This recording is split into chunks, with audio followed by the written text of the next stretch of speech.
Okay, so my plan is to combine Iron Man Mark III, Mark 42, Mark 50 and Mark 85. All of these together in a combination. Alright, so here's my blueprints. This is Mark III. This is Mark 42, as you can see.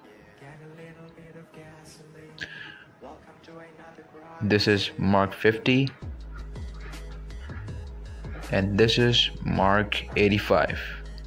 Okay, all of these are the blueprints from which I'll be making my flipbook, and this is gonna move in such a manner from Mark 3 to Mark 42, from Mark 50 to Mark 85 in a opposite S shape. Okay, so let's move forward.